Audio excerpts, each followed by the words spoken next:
Bukharin was the leading Bolshevik economist.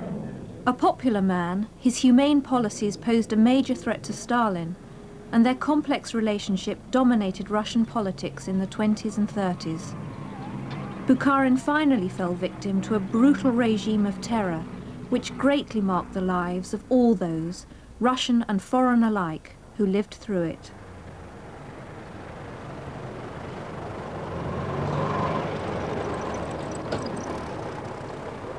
One man who was deeply affected by both Bukharin and Stalin was Sir Fitzroy Maclean.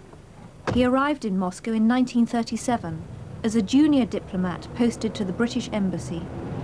I remember the first time I arrived in Moscow at the station. It was a gloomy February afternoon, dark, snow everywhere, crowds on the streets, all huddled in their sheepskin. Not a very cheerful outlook. The only thing that livened the scene up a bit was unexpectedly a state funeral which held up the car. This was the funeral of Orjonikidze, an important member of the party and government who died suddenly. We only realized afterwards that the reason why he died, Stalin, who was an old friend of his, had found him a problem and had decided to get rid of him. But as he was an old friend, he gave him the choice of a firing squad and no funeral, or suicide and a state funeral, and he very sensibly chose the latter. One of the horrible things about the terror was the suspicion that it generated right through life, public and private life alike. Suspicion hung over Moscow and the whole Soviet Union like a poisonous mist seeping in everywhere. It reached right into the life of every family. You never knew who would denounce you. It could be your closest friend, it could be your closest relative, your own children or own parents.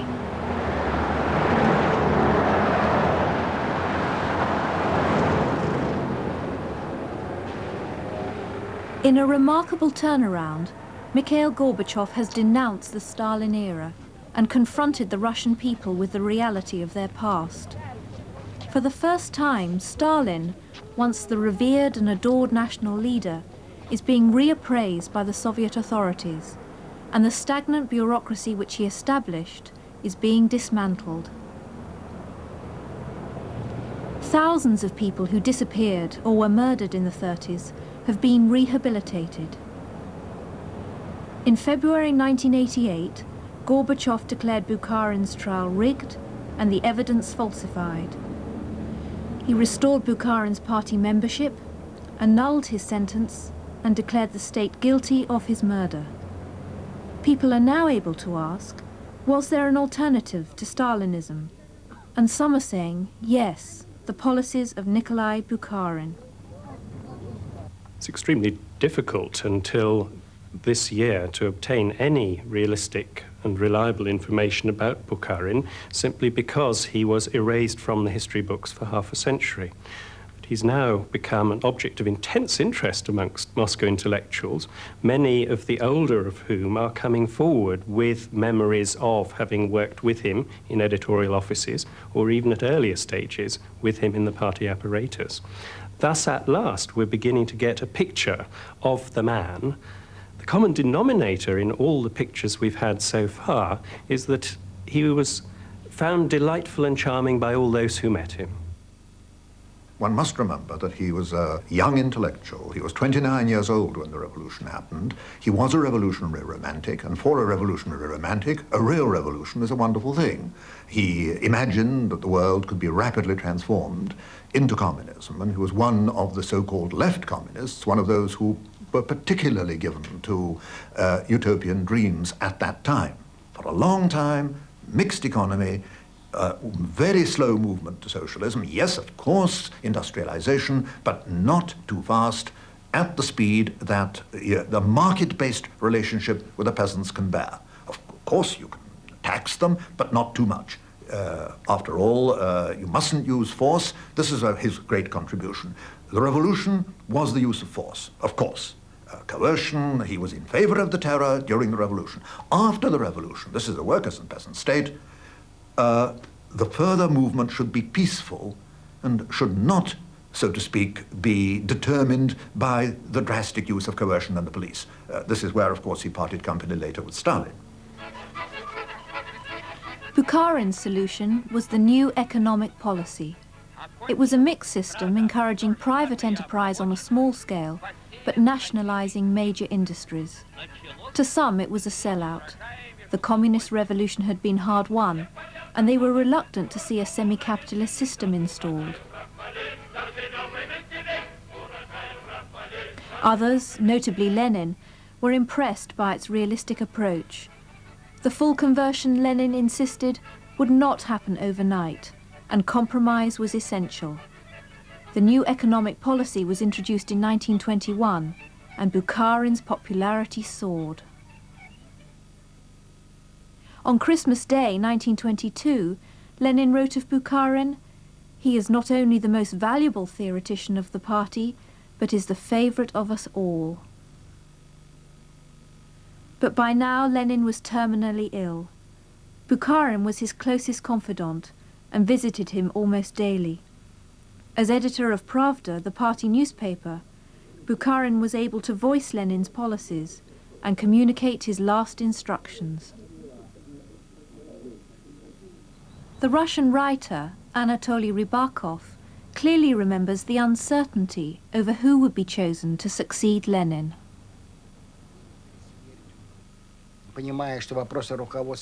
Before his death, Lenin, realizing that the leadership of the party and country was a very important question, wrote a letter to the party congress on the subject of the new leadership. He produced testimonials for the 6 main figures in the party: Trotsky, Stalin, Zinoviev, Kamenev, Bukharin and Pyatakov, noting the strong and weak points of each. He mentioned the weak points to indicate that one leader could not emerge from them, and that they should all comprise some kind of collective leadership.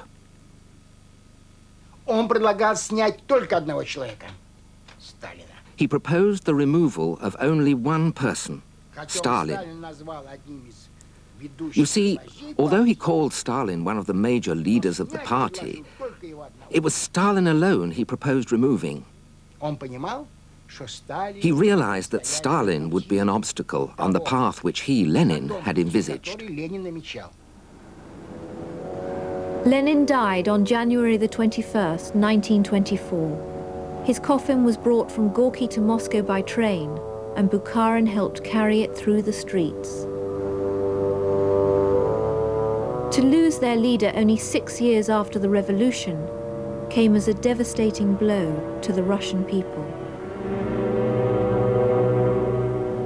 As Lenin's body was guarded by his potential successors, none could accurately predict the country's future, except perhaps one man. Lenin had anticipated this. In his personal behavior, Stalin is too coarse. He has accumulated great power, and I'm not sure he will know how to use it wisely. 3 years of internal party squabbles wrecked the collective leadership. Allying himself with Bukharin, Stalin stood in the wings. But once he had emerged as supreme leader, this partnership was threatened. Stalin believed that recalcitrant peasants, all intellectuals who disagreed with him, should be eliminated physically, and this he did in the course of the 1930s. This was in utter contrast to Bukharin's much more tolerant approach to intellectual division of opinion. Bukharin, being himself a convinced Marxist, a considerable intellect, and a man of great intellectual self-confidence, believed he could persuade all those who disagreed with him over to his point of view. Professor Dmitri Volkogonov has just published the first official critical Soviet biography of Stalin. I would say that prior to 1928, relations between Stalin and Bukharin were almost comradely. If one could say and imply by the word almost that Stalin ever had any real comrades, this man was incapable of feeling such human values as comradeship and friendship. He was a pragmatist, and one could define friendship and comradeship only where it was of advantage to him. Up until 1928, they called each other T. He called Stalin Koba, and Stalin called Bukharin Nikolai. And I would even say that after Lenin's death, when Bukharin became a member of the Politburo, they had a kind of division of labor. Stalin was the organizer, the head, whereas Bukharin was the theorist. And Stalin did not hide the fact that he always valued Bukharin the theorist, but only for as long as it suited him. During this period, Bukharin was supported by his third wife, Anna Larina, who was 25 years his junior and had grown up alongside him. Well, I met him. Actually, the word met isn't the right one in the circumstances, because he was a great friend of my father's, and I simply grew up under his eyes. We lived in the same house. It's now the Metropole Hotel. When the capital was transferred from Petrograd to Moscow in March 1918, we were all housed in hotels. And Nikolai Ivanovich and Larin, my father, lived in the Metropole. They had flats above one another and met very often. So I got to know Nikolai Ivanovich. I was attracted by his vitality, his love of nature. I found his character so childish, and I didn't even regard him as a grown-up person. It felt as if he were the same age as me. He had all sorts of little animals in the Metropole, living at the end of the corridor.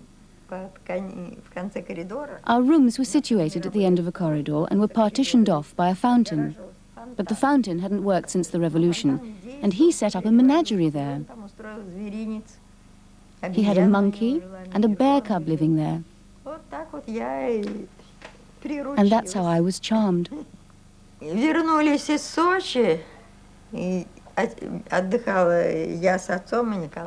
I wrote him a poem and dedicated it to him. The last lines were... I can't even remember them now. They went something like, I am always sad without you. I can't live. Something along those lines. I have them written down. And I wanted to pass them on to him, but I was embarrassed to go. I was just a young girl. But my father said, let me write on the envelope that it's from me, and you take it. I merely had to go downstairs. And I met Stalin on the stairs and handed over the letter to give to Bukharin. And that was my first declaration of love.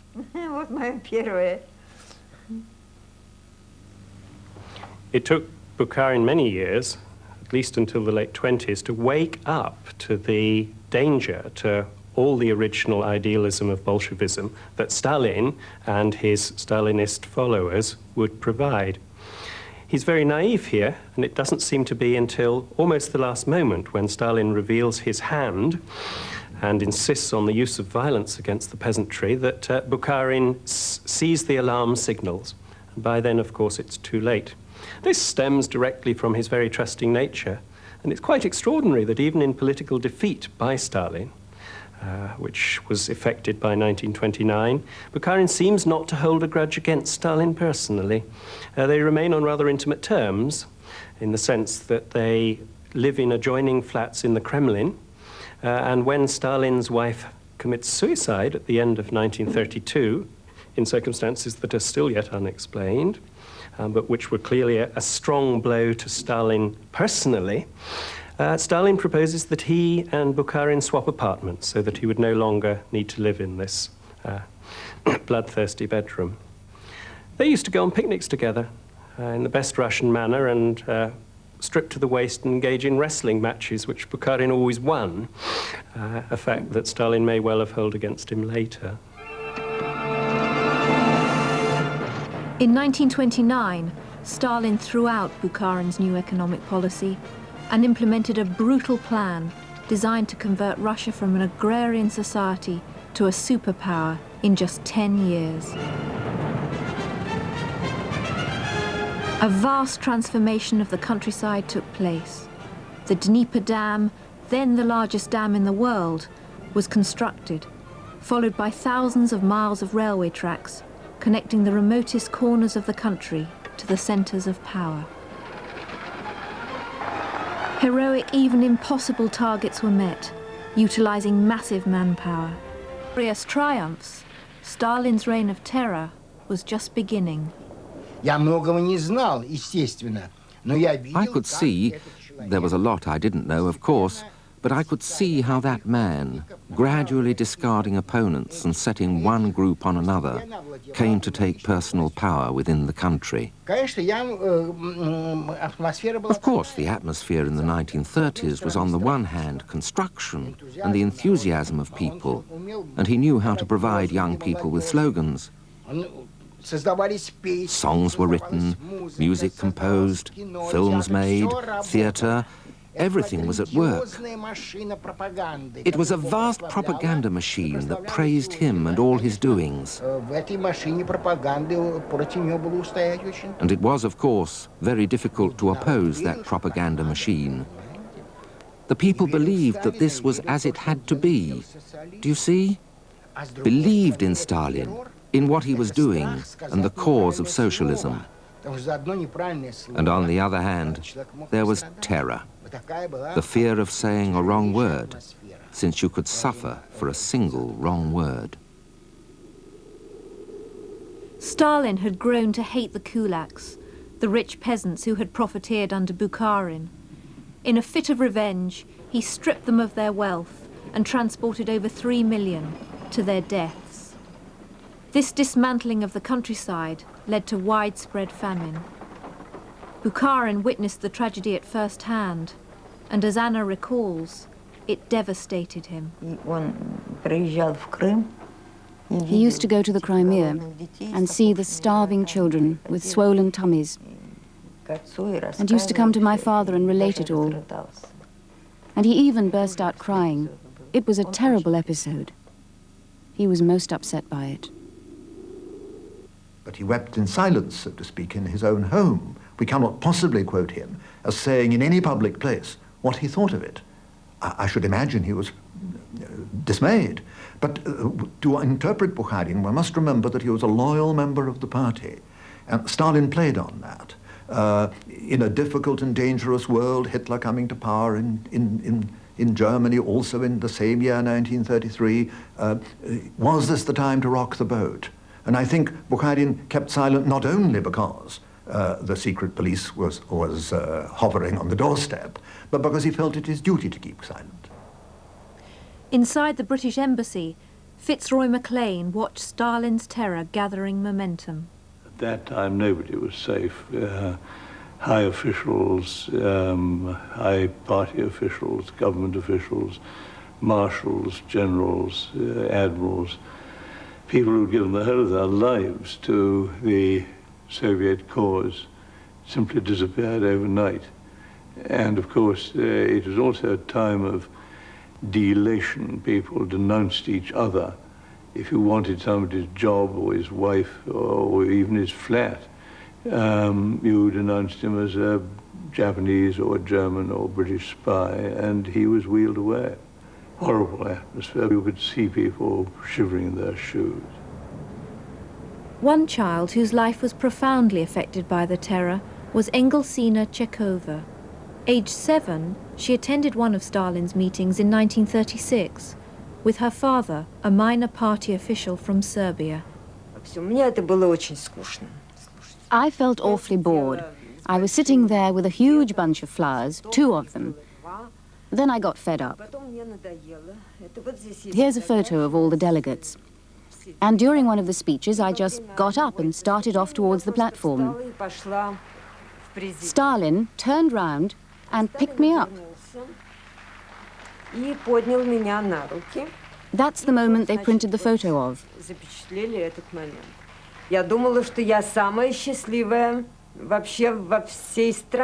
I thought I was the happiest girl in the whole country. Because when I came downstairs to the hotel lobby the next day, I saw that all the papers had my photo in them. A little girl and Stalin. Literally all the papers. And I was very proud of that. And told everyone, you know, that's my picture. It's me, it's me. And people started to invite me to visit them, people who lived in the hotel. And they gave me all sorts of presents, because I had become very, very famous.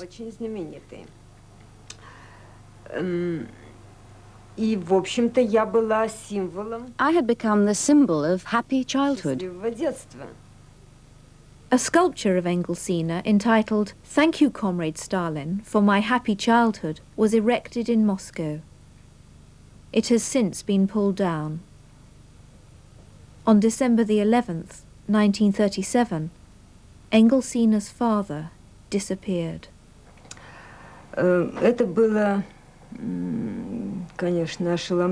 That was shattering, of course, because after such a placid life, I suddenly found myself the daughter of an enemy of the people.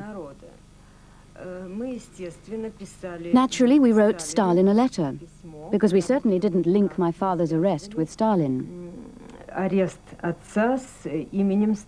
Well, the response to the letter we sent to Stalin, that's to say, I wrote it and my mother dictated it, was the arrest of my mother.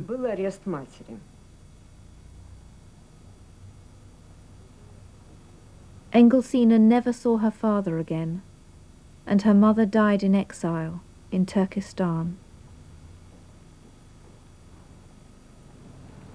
Of course, nobody in the history of man had ever wielded the power that Stalin wielded. Tolstoy once said, 30 or 40 years before, imagine Genghis Khan with a telephone. And that really summed it up remarkably well. By now, Bukharin was editor of Izvestia, the government newspaper. In a surprise move in 1936, Stalin sent him with Anna, then 8 months pregnant, to Paris, ostensibly to collect party archive. A small footnote, but I think an interesting one, that in a play recently playing in Moscow, Bukharin and Stalin both appear, the actors playing them both appear, and Bukharin, so to speak, posthumously on stage complains he was shot in 1938, to which Stalin on stage says, but Nikolai, I let you go to Paris in 1936, why did you return? It's a nice question, why did he? I'm sure he knew what fate awaited him. Nikolai Ivanovich at that time just didn't have an inkling. No. I think he still wouldn't have believed. He would have returned just the same. Just the same. He wasn't like that. He would have returned just the same in order to have his say, to put his case. For example, he was in the Pamirs and went down by chance to the town of Frunze, and there he learned from the papers about Zinoviev's trial. And the day that the sentence was carried out, he sent a telegram to Stalin to postpone the carrying out of the sentence on Zinoviev in order to have a confrontation. He thought he could put Zinoviev's case in some way. Well, now we think in completely different terms. We think that they had some sort of idea. Of course they knew what Stalin was, but not to such an extent. Nikolai Bukharin was arrested on the 27th of February 1937. He spent over a year in prison awaiting trial. During that time he was tortured and forced to confess to being a traitor and plotting to murder Lenin. Fitzroy Maclean was just 27 years old when he attended the trial on March the 3rd, 1938. I sat listening to the speeches, taking notes, and in the intervals I did that 10 hours a day for 10 days. Very exhausting, especially as it went on to 2 or 3 in the morning quite often. In those days, Stalin liked staying up late, and he kept the whole country up late too.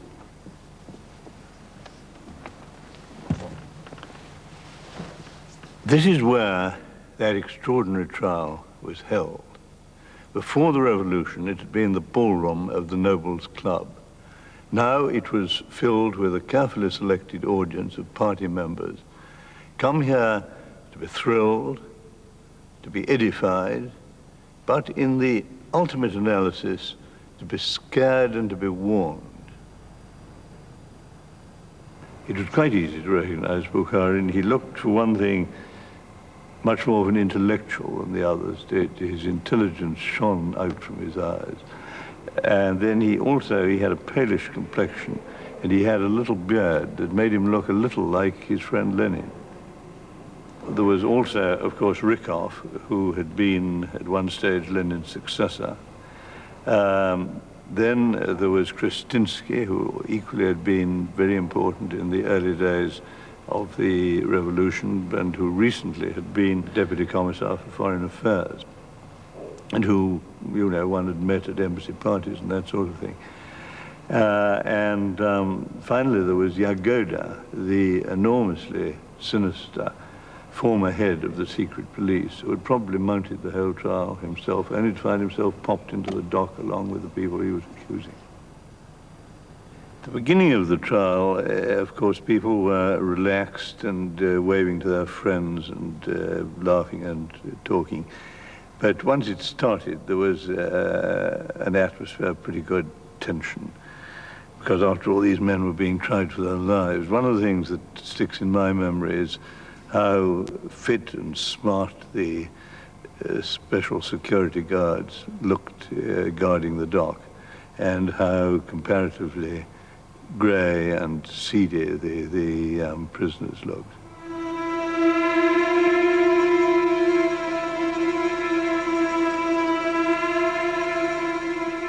When the prisoners came in, there was a gasp of horror at the mere thought that such horrible people should exist.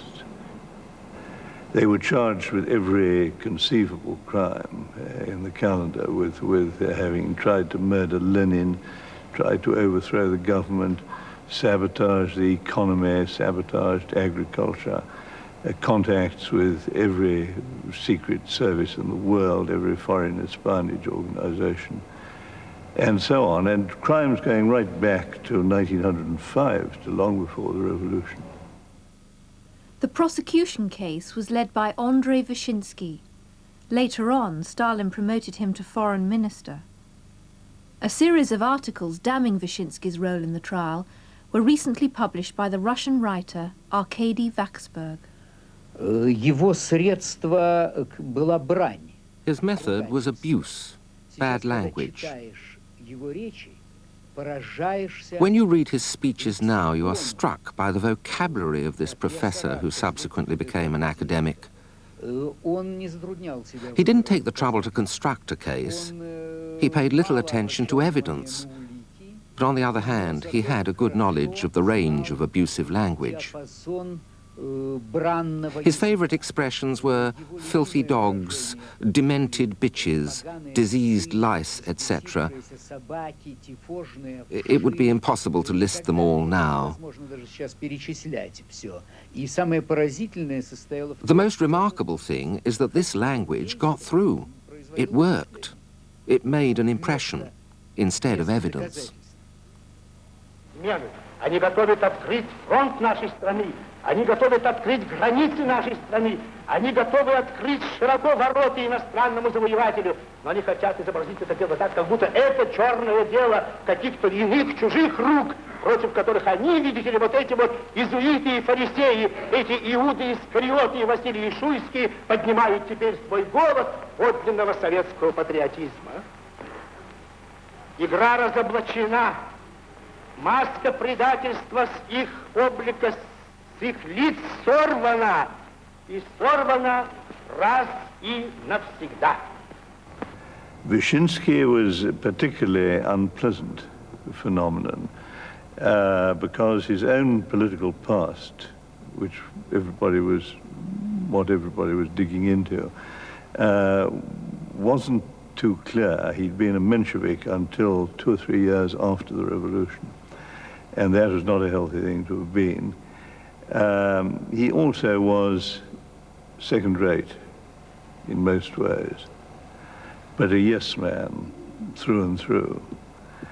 And what was unpleasant, particularly unpleasant, was that he was obviously frightened himself. After all, amongst the prisoners was Yagoda, who 18 months or so before had been supremely powerful as head of the secret police. Now he was in the dock, and if he could be in the dock, Vyshinsky knew perfectly well that he could be in the dock too if he put a foot wrong. Теперь я думаю, ясно для всех, что нынешние вредители-диверсанты, каким бы флагом они ни маскировались, троцкистским или бухаринским, давно уже перестали быть политическим течением в рабочем движении, что они превратились в беспринципную и безидейную банду профессиональных вредителей, диверсантов, шпионов, убийц. Понятно, что этих господ придется громить и корчевать беспощадно. Bukharin conducted himself with great dignity. He was, of course, immensely superior to anyone else there in character, moral character, intellect, and everything else. He had been one of the makers of the revolution, and he'd been a close friend of Lenin's, and he'd been a gold medalist at the university. He also knew the outside world in a way that people like Stalin didn't. And for all those reasons, in spite of his terrible predicament that he was in, and he knew perfectly well that he wouldn't come out of this alive, he did manage to dominate the proceedings in the most extraordinary way, rather to the discomfiture of Vyshinsky and the judges. The proceedings were filmed right through, as far as I remember. They had these up by the dock. They had these arc lights and movie cameras. And there was one extraordinary episode during the trial when the man, poor man who was operating the arc lights, let it get out of control. And it shot right up and through its beam of light onto that little middle window up there. And through the dark glass, we could recognize the features of Stalin gloating over his former colleagues. It was very dramatic indeed. Bukharin at the trial did what he could. And if you read what he did try and say at the trial, one must bear in mind he had recently got married, he had a baby, both his widow and the then baby are still alive, and they wouldn't have been, I'm sure the point was made perfectly clear to him, if he didn't in fact plead guilty. But he started pleading guilty in a very peculiar way, and yes, of course, he was an enemy, but no, he didn't try and overthrow Lenin. There are certain accusations which he denied, and even the ones he admitted in such a way that if you look at it carefully, I think he is telling the subsequent generations that one mustn't really believe it. Vyshinsky, who was the prosecuting counsel, and if I may say so, a bastard of the first water, was a little upset by the kind of answers he got. I mean, it's really a matter of somebody whose hands are bound behind his back. He's half-gagged, having to say something. In the circumstances, who are we to criticize what he did? Well, he was sentenced to death as he was bound to be sentenced to death, and as he and everybody else knew before the trial began that he was bound to be.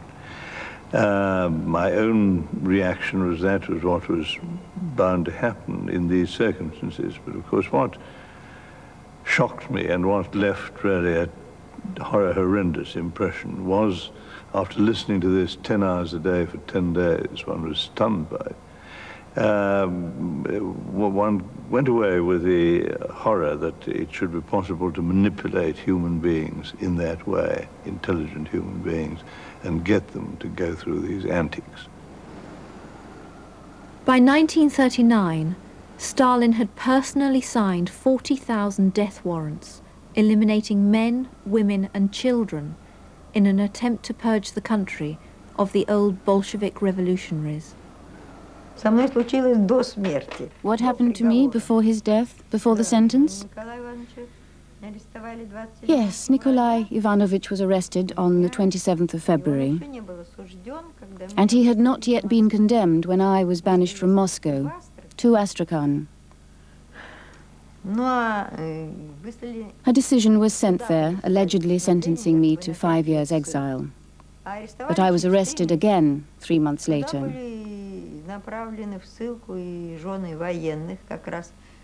The wives of military men were also sent into exile there. In fact, we were exiled the very same day of the trial against Tukhachevsky, Yakir Ruborevich and others. And everyone was rearrested there and given 8 years in the camps. And I did my 8 years. Anna spent a total of 20 years in camps. Separated from her baby, she did not see him again until he was 21. Stalin's reputation remained divorced from the terror until after his death in 1953. Such was his effect on ordinary people that no one realized what he had done. Of course we didn't understand, because the Stalin cult was so strong, and he'd entered the people's flesh and blood to such an extent that, well, it was as if he'd become part of them, like a cancer growing inside the body. I had an 8-month-old daughter, and when I heard that Stalin was dead, I cried. I held her in my arms and I cried, because I was thinking, oh my God, she'll never see Stalin alive now. And I was sorry about that.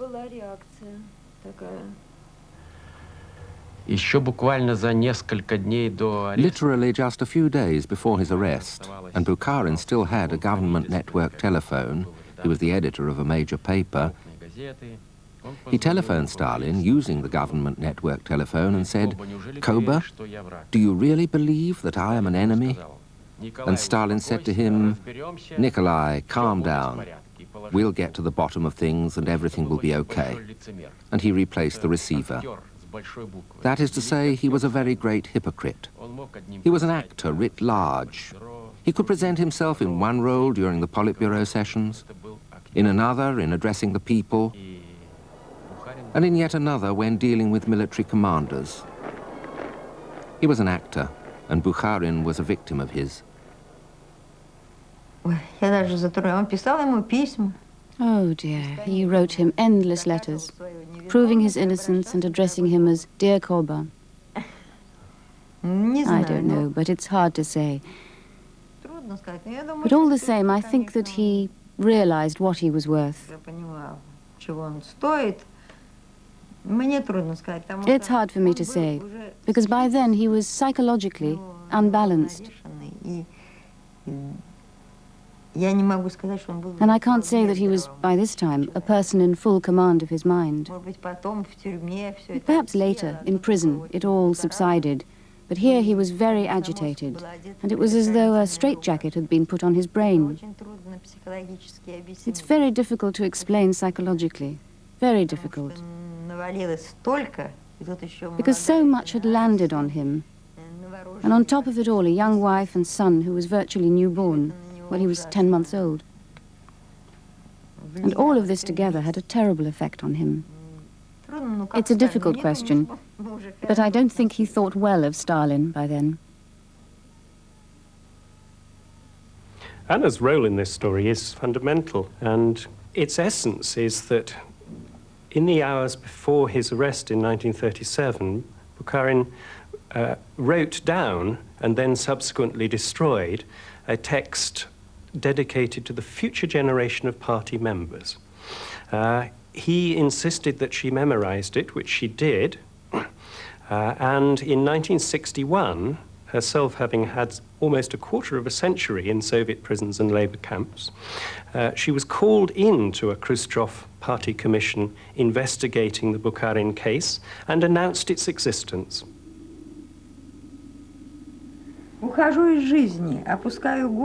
I depart this life and bow my head.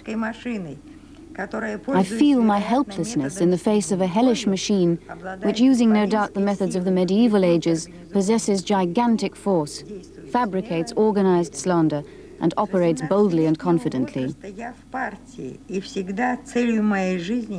I have been in the party since the age of 18, and the aim of my life has always been the struggle for the interests of the working class and the victory of socialism.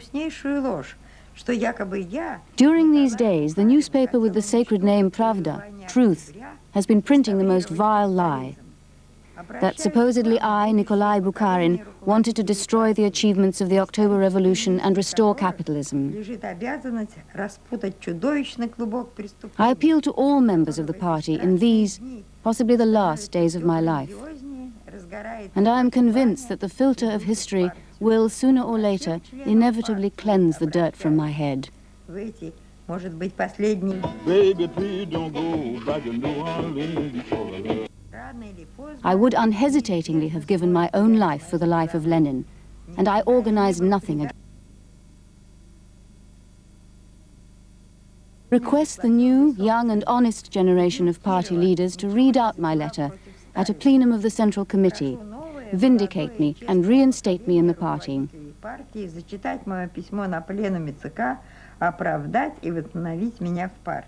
Comrades, know that on the banner which you will bear along the triumphant procession towards communism, there is also a drop of my blood.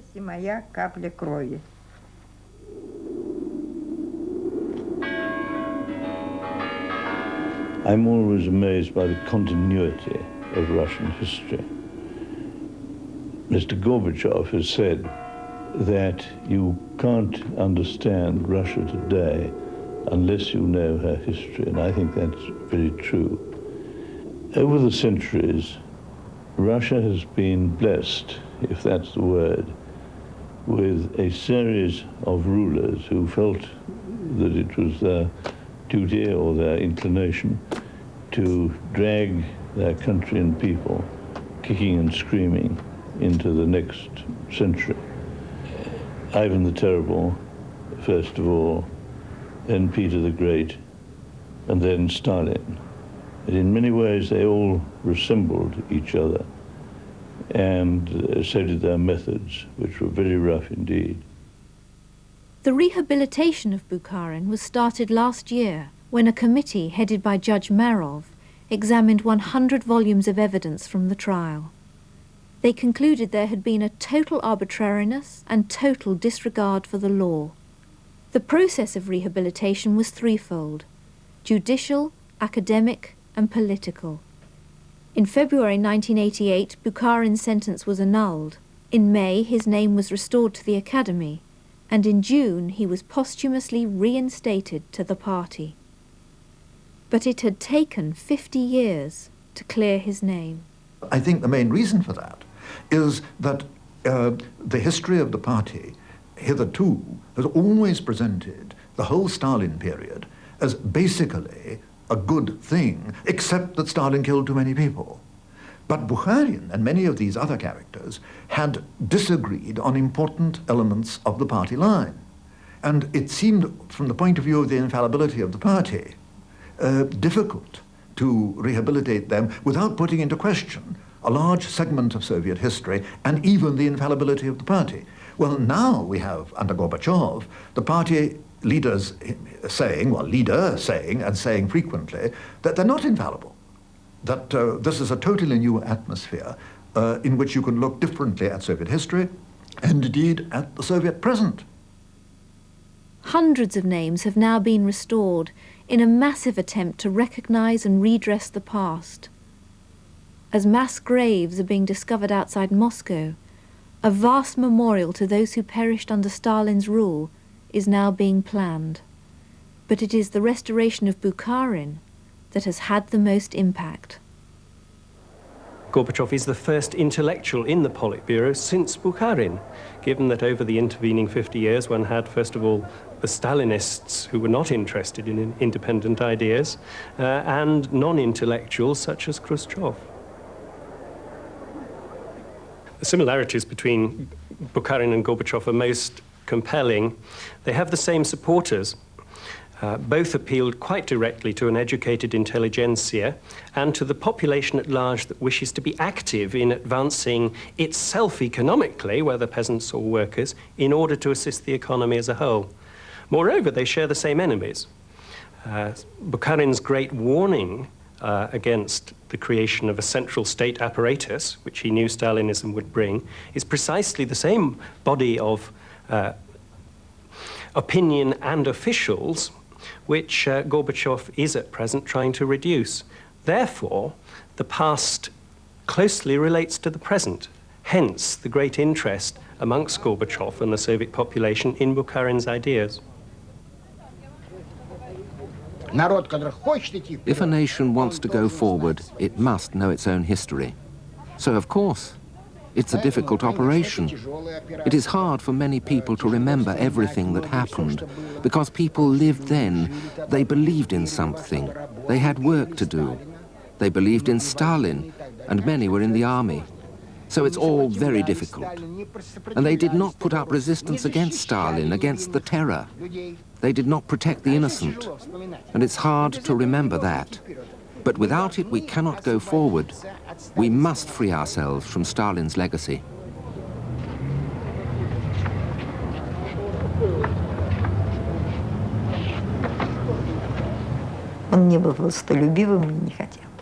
Nikolai Ivanovich was not a lover of power, and he did not want that.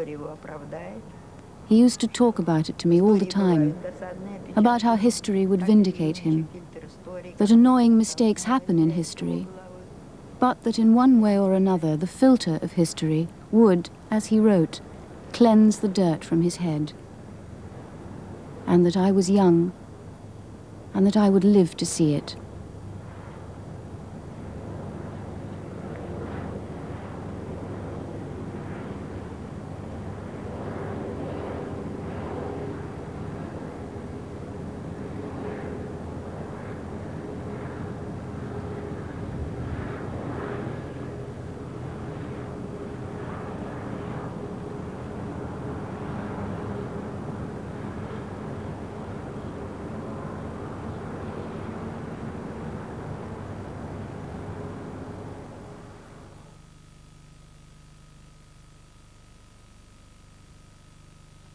Raised by the